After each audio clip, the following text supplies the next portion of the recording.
तो ये गाइस हम चला मेरा cinematic moto vlog from Uttarakhand. और after my Kedarnath Badrinath on my सीविया सीरीज़ के बाद मुझे बहुत लोगों के और बहुत दोस्तों के मैसेज आए कि मैं कैसे गया, कितना खर्चा आया, क्या क्या दिक्कतें मुझे आई। तो मैंने सोचा क्यों ना इस पर एक वीडियो बनाया जाए। तो ये वीडियो इसी के बारे में है कि कितना मेरा खर्चा आया। मेरे को बहुत मैसेज आया मेरे दोस्तों की, करीब 10,000 या फिर 15,000 अराउंड मेरे एक्सपेंसिव लग गए होंगे, इतना खर्चा आ गया होगा।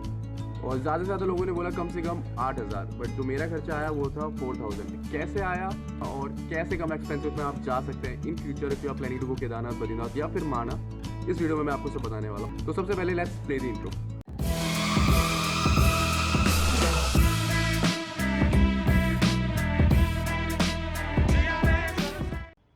जो सबसे पहला सवाल आता है लोगों का कि किससे जाएं, कौन सी गाड़ी से जाएं, बस सही रहेगी, टैक्सी सही रहेगी या फिर बाइक सही रहेगी। तो मैं आपको बताने वाला हूं कि हम लोग जो गए थे 7 जने, हल्द्वानी से केदारनाथ करीब है 317 किलोमीटर। और हमारी सारी जितनी भी गाड़ियाँ थी उनका जो एवरेज था वो था 35 से 40। और जो हमारा पेट्रोल खर्च हुआ पूरा ओवरऑल ट्रिप में, जो हमारा अराउंड पड़ा 900+ किलोमीटर का ट्रिप था, 2200 रुपये का खर्चा मेरी बाइक में आया। और साथ वाले के से करीब 2400 तक लास्ट था, 2400 से ऊपर किसी का खर्चा नहीं आया। तो हमारा ऐसा प्लान था जो भी बाइक में पिलियन में जो बैठेगा और चला रहा होगा वो दोनों का पेट्रोल का पैसा हाफ डिवाइड होगा। तो मैंने 1100 रुपये पेट्रोल के दिए और उसने 1100 रुपये, तो 2200 खर्चा आया पूरे ओवरऑल ट्रिप का। पेट्रोल का बता रहा हूँ मैं आपको। तो उसके बाद आते हैं बस यहाँ से करीब पड़ती है 200-250, 317 किलोमीटर का मैं आपको बता रहा हूँ। 200 या 250 रुपये टिकट पड़ता है बस का, सिर्फ जाने का केदारनाथ। वहाँ से बद्रीनाथ भी अराउंड 200-250 पड़ता है। नॉट श्योर अबाउट कि माणा तक, बद्रीनाथ से माणा में बस जाती है नहीं जाती है, बट बद्रीनाथ से माणा बहुत कम किलोमीटर है। वहाँ अगर आप टैक्सी भी कर लेंगे वो भी आपसे बहुत कम प्राइस लेगा। ये सब प्राइस जो मैंने बताए ये थे बस से। ये से मैंने जाने का बताया। अगर आपको इनका आने का है तो इसका आप डबल कर लीजिए। बस में कम खर्चा है, बट दिक्कत ये है कि बस आप कहीं रोक नहीं सकते, सीधे बस आपको अपनी डेस्टिनेशन में ही ले जाएगी। उसके बाद आते हैं टैक्सी की तरफ। टैक्सी यहाँ पे थोड़ी कॉस्टली है बट काफ़ी कंफर्टेबल रहती है। अगर आप परिवार लोग के साथ जा रहे हैं, फैमिली के साथ जा रहे हैं और आपको पूरा व्यू लेना है, लोकेशन वगैरह देखनी है, तो आप टैक्सी वाले को रोक भी सकते हैं। तो मेरे साथ वाले मुझसे पहले यहाँ से टैक्सी में भी गए थे, उनका अराउंड खर्चा आया 15,000 रुपये। उन्होंने टैक्सी बुक करी थी और उसमें करीब गए थे 6 जने। 15,000 में सिर्फ जाना आना दोनों था। मतलब काइंड ऑफ सही था अगर आप फैमिली के साथ जा रहे हैं। बाकी हेलीकॉप्टर से आप प्लान कर रहे हैं तो हेलीकॉप्टर आपको फाटा से मिलेगा।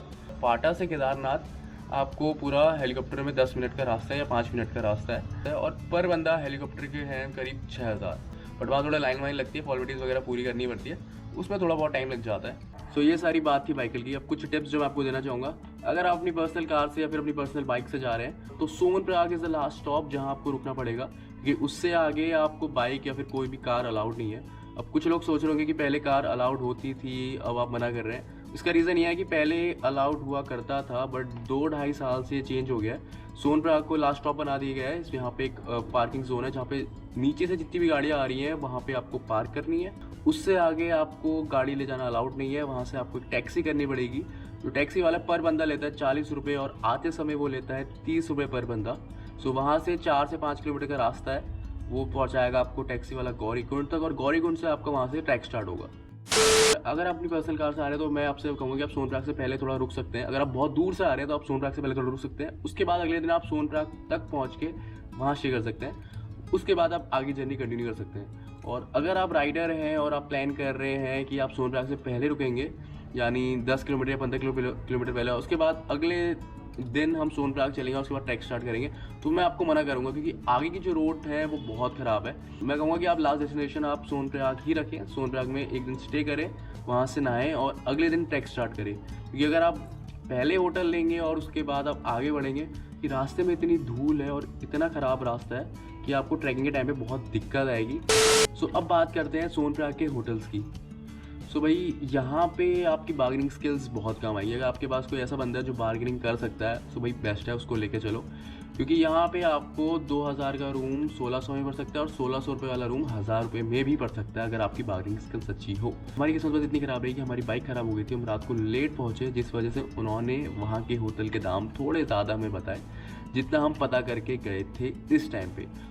कोविड के टाइम पे उन्होंने हमें जो रूम दिया वो 4 जनों का करीब 1,800 रुपये का रूम दिया। हम बार्गेनिंग करते करते 1,600-1,500 में उन्होंने जैसे किया। रात का टाइम था, उन्होंने भी हमारा फ़ायदा उठाया और थोड़ा प्राइस ज़्यादा बताया।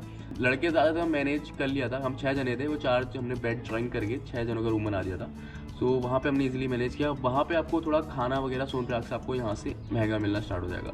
कितना महंगा है वो मैं आपको बताता हूँ। एक परोठा वहाँ 50 रुपये का है। एक 10 वाली जो मैगी आपको बनती है वो आपको अराउंड 50 रुपये मिल जाए, 40 या 50 रुपये होगा। तो इस हिसाब से आप खाने का कंक्लूजन लगा लीजिए।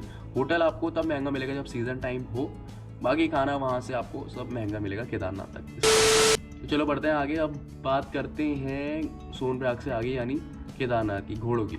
घोड़ों का ऐसा सीन है, तो गौरीकुंड से अगर आपको घोड़े वगैरह कर रहे हैं तो आपको घोड़े वगैरह भी मिल जाएंगे। घोड़े वगैरह की कॉस्ट अराउंड, अगर आपने मेरे ब्लॉग्स देखेंगे तो उसमें बताया था घोड़े वाले ने 2300 रुपये आपको एक घोड़े का पड़ जाएगा। एक्चुअली जो घोड़े का प्राइस होता है वो आपके वेट पे भी डिपेंड करता है। अगर आपका वेट ज़्यादा है तो वो थोड़ा ज़्यादा अमाउंट चार्ज करते हैं। बाकी अगर सीज़न टाइम में जा रहे हैं 2300 का कब 3000 हो जाए ये आपको पता नहीं चलेगा। तो मेक श्योर आप किस टाइम पे जा रहे हैं उस हिसाब से अपना बजट लेके चलें। सब सवाल ये उठता है कि क्या रास्ते के बीच में आपको घोड़े मिलेंगे अगर आप स्टार्टिंग में घोड़ा नहीं लेते? तो जी हाँ, आपको घोड़े मिलेंगे। आपको पूरे रास्ते पर घोड़े मिलेंगे। जहाँ आपको थकान लगे या जहाँ आपको मन किए घोड़ा लेना है तो आप वहाँ से आप घोड़ा भी ले सकते हैं। उसके बाद जैसे आप मेन केदारनाथ पहुँचे, मेक श्योर कि आप केदारनाथ में पहले ही होटल बुक कर लें, क्योंकि बहुत सारी ऐप्स है जहाँ पे आप आराम से होटल बुक कर सकते हैं। क्योंकि ऐसा होता है कि केदारनाथ में होटल हैं बहुत कम और वहाँ आती है बहुत ज़्यादा भीड़।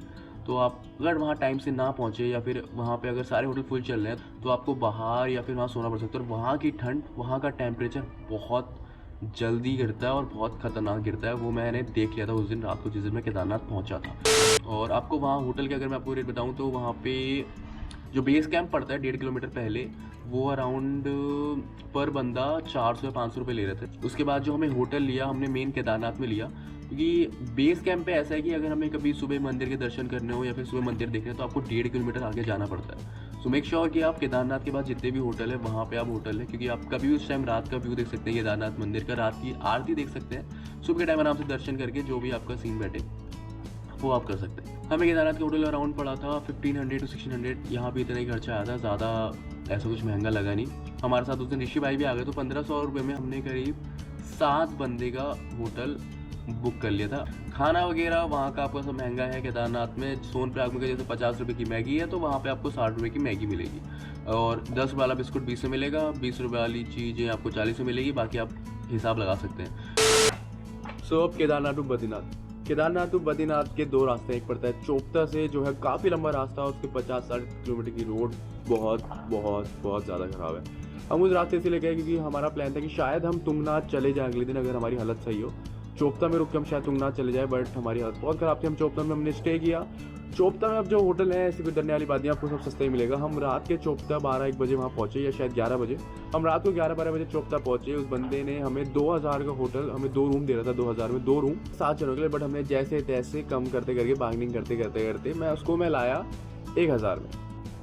तो वो बंदा 2000 से 1000 रुपये में आया, और वहाँ का खाना वाना भी सस्ता है, खाने वाने की कोई टेंशन नहीं है। चोपता से आपको आगे कोई बद्रीनाथ तक आपको ज़्यादा होटल्स और खाना ज़्यादा महंगा नहीं मिलेगा।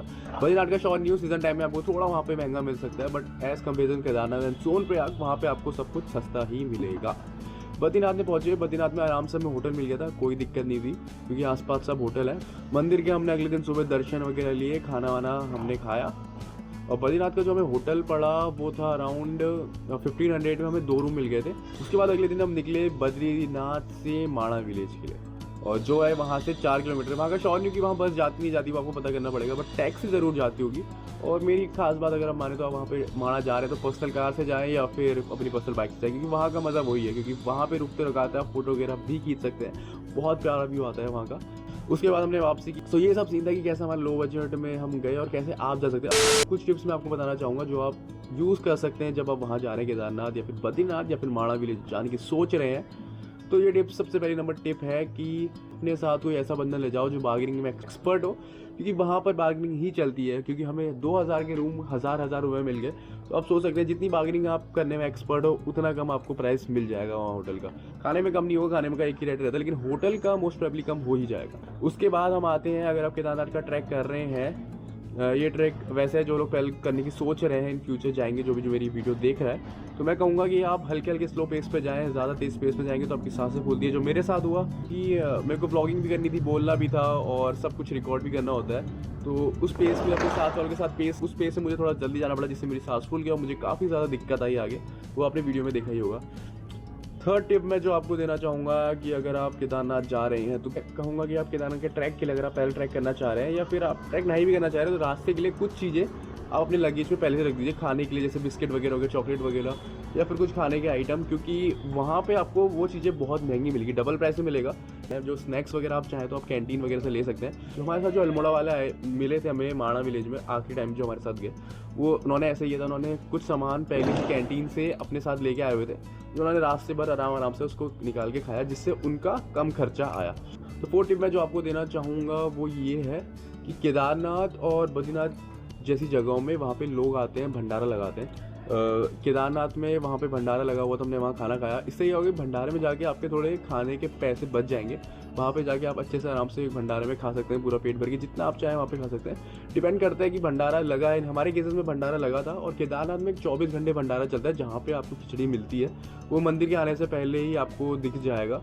अगर आप चाहें तो वहाँ जाके खा सकते हैं अपना पेट, अगर आपको थोड़ा खाना है या फिर पेट हल्का भरना है तो आप वहाँ जाके आराम से खा सकते हैं।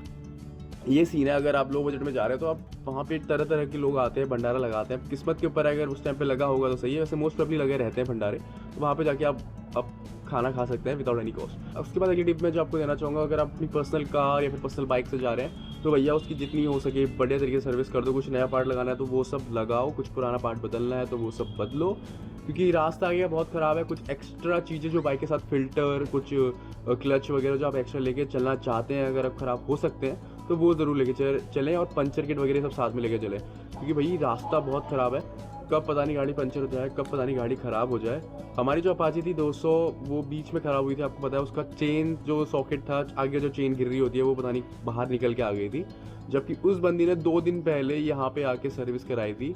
अब किस्मत की बात है, कब कुछ हो जाए कुछ कह नहीं सकते, तो उस हिसाब से थोड़ा बैकअप आपको लेके चलना पड़ेगा, आपके लिए फ़ायदा है। उसके बाद केदारनाथ जा रहे हैं तो ऑब्वियसली अगर आप जून जुलाई के टाइम पे जा रहे हैं तो रेनकोट मस्ट है, क्योंकि वहाँ हर दिन बारिश होती रहती है। कब बारिश हो जाए आपको पता नहीं चलेगा। रेनकोट वगैरह लेके जाए।